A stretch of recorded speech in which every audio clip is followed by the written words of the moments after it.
Renzo, buongiorno. Buongiorno, hai visto l'Elisa è venuta? No, sai cosa volevo dire? Che innanzitutto che Elisa oggi compie gli anni. Sì, facciamo tanti auguri all'Elisa. Elisa, tanti auguri. Auguri, Pochi ma significativi. ma buoni, pochi ma buoni. Allora, tanto lasciamo il bicchiere vuoto fino a quando Sì, abbiamo sì. finito, se no poi dopo, sai, la lingua potrebbe risentirne. Anche perché noi iniziamo sempre.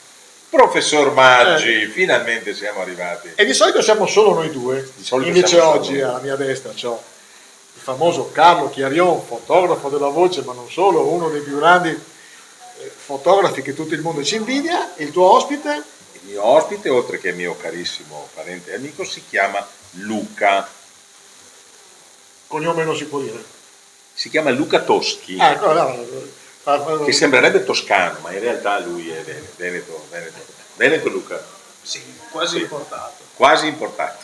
Oli Emiliano noi Romagnolo. fino a pochi minuti fa, noi siamo qua al Corno, ristorante famoso a Rovigo, perché tra l'altro è uno di quei ristoranti dove si fanno le storie di Rovigo. Qua, allora, chi non lo sapesse, io l'ho saputo da pochissimo, questo qua è un ristorante dove l'intelligenza e la politica di Rovigo fa un sacco di È cose. vero, è il gossip della politica e della cultura che avviene proprio qui al Corno, al ristorante al Corno. Tra l'altro noi abbiamo appena finito di pranzare e abbiamo saputo un sacco di cose, non ultimo che con Renzo Marangò, che è sicuramente un conoscitore della politica, Appena. ma abbiamo un altro conoscitore che è Carletto, che lui è... allora, chi legge la voce, speriamo che siano in tanti, visto che ci lavoriamo sulla voce, il 90% delle foto le fa lui.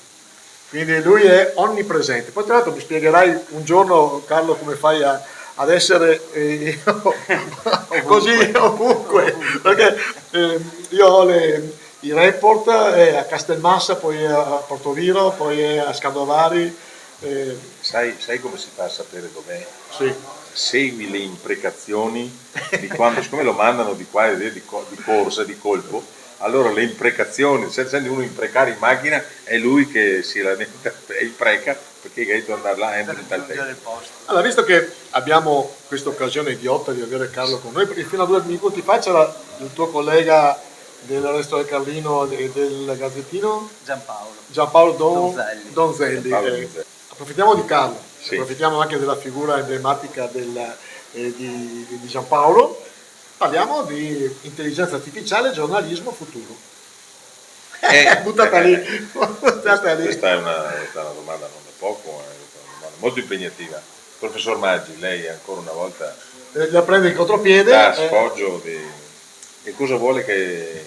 No, tu stai usando, la conosci come app in generale, ma come servizio? Cari spettatori, voi dovete sapere che per la prima volta, che quando io ho incontrato per la prima volta l'intelligenza artificiale, me l'ha fatta conoscere il professor Maggi. C'est moi. Mi ha mostrato. Però l'intelligenza artificiale sarà un enorme, migliore coadiuvante dell'attività dell'uomo. No, bisogna capire quanti morti lascerà, nel senso quante persone a casa da lavorare. No, Sicura. Dai. No. Ieri mi hanno mandato un link di un'intelligenza artificiale nuova che fa i podcast, ma li fa in maniera impressionante. Praticamente tu è come avessi un frullatore, ci metti tutti i link, ci metti registrazioni, eccetera. L'intelligenza artificiale te la elabora e ti fa un podcast, cioè un programma radiofonico con voce italiana anche abbastanza veritiera di 10-15 minuti.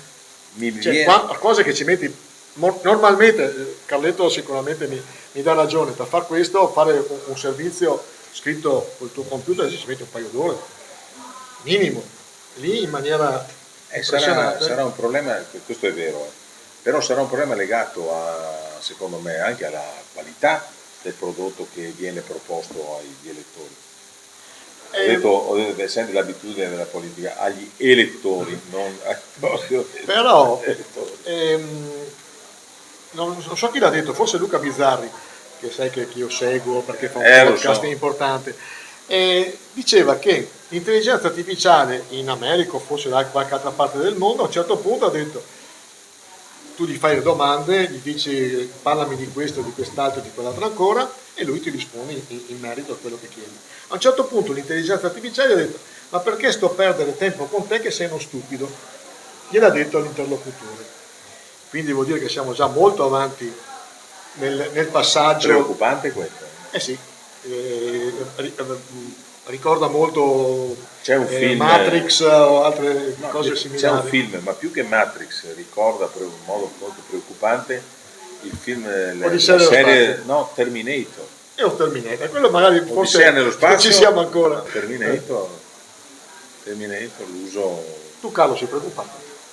Ma io non la conosco sinceramente neanche ancora questa cosa. Non te l'ha mai presentata nessuno? No, esatto. Però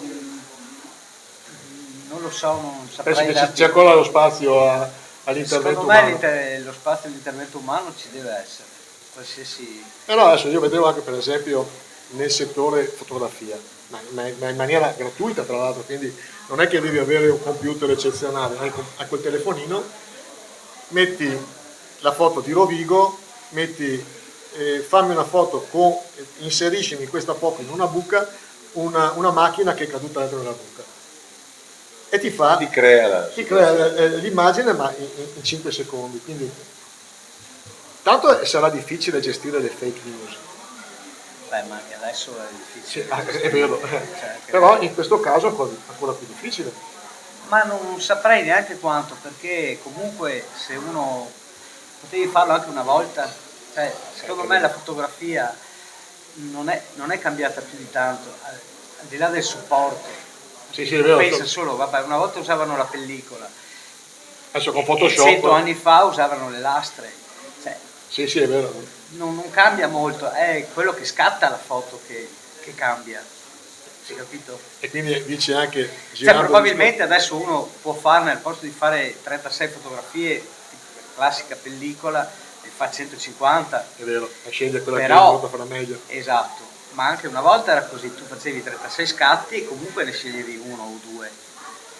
E già vediamo anche nelle mostre dei grandi fotografi, tipo anche quella che abbiamo a Rovigo di Cartier-Bresson, io ho visto i provini che faceva lui per tirar fuori una foto che ti dice: bella foto, proprio il momento è. Non è vero, perché lui ne ha fatte 36 di fotografie, capito? O anche di più. Quindi sì. Secondo me è solo il supporto che cambia. Allora, chiediamo a Renzo che è il suo campo. In politica come potrebbe intervenire l'intelligenza artificiale? Beh, l'intervento umano in politica è indispensabile. Può essere un apporto all'aspetto redazionale, come anche nelle foto, negli articoli, giornalisticamente parlando, l'aspetto redazionale, non in video, è fatto dal soggetto, non dall'intelligenza artificiale. Può intervenire sai dove può intervenire molto? Nella organizzazione delle cose da fare, le modalità di approccio, ma dove c'è, come diceva prima Carletto molto bene, dove c'è l'apporto umano, l'indispensabilità del rapporto umano, l'intelligenza artificiale si deve fermare, perché deve essere. Se è programmata per essere fermata. Ma senta, professor Maggi, lei ha una rara capacità che è quella di.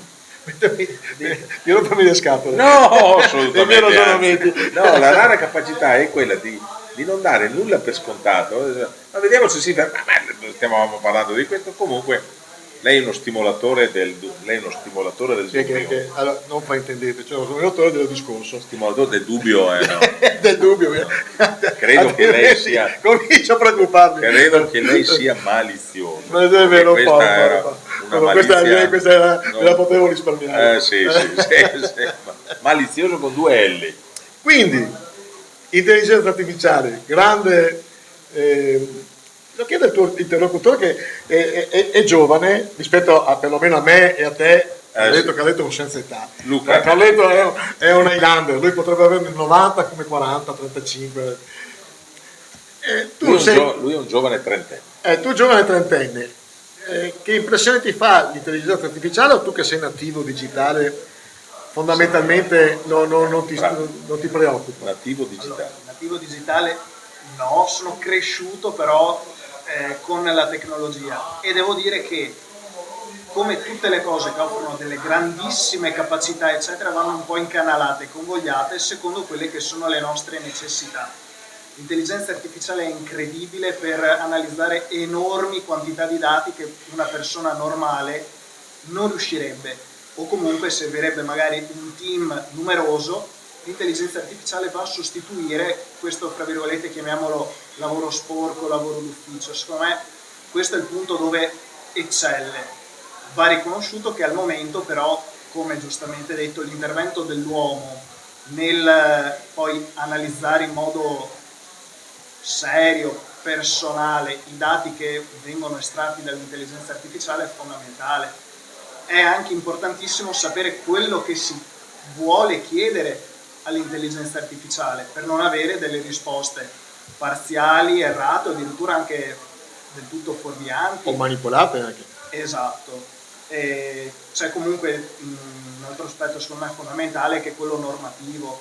È ancora una novità assoluta negli Stati Uniti e in Europa, e secondo me a livello normativo siamo ancora un po' acerbi per l'intelligenza artificiale. Conoscendo la disparità fra i tempi della politica e i tempi della tecnologia, io credo che saremo sempre un passo indietro, secondo me, perché i tempi della politica sono molto molto lenti rispetto all'avanzamento tecnologico, che è veramente sempre più rapido.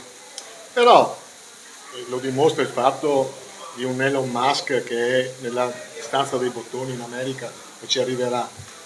E questo non determinerà l'obsolescenza dei politici tradizionali. No, semmai il contrario. Dici? Sì, perché i politici tradizionali sono, anche in Italia, insomma, sono, mi permetto di dire, svelti, furbi, sono cresciuti a una scuola di selezione micidiale. E per i più recenti sono figli di un sistema immediato, prima si parla, poi si pensa, e quindi rispetto all'intelligenza artificiale avranno, diciamo che l'intelligenza artificiale saprà fregarli, mentre i vecchi non li frega. E come diciamo sempre noi, lo scopriremo Solo vivendo.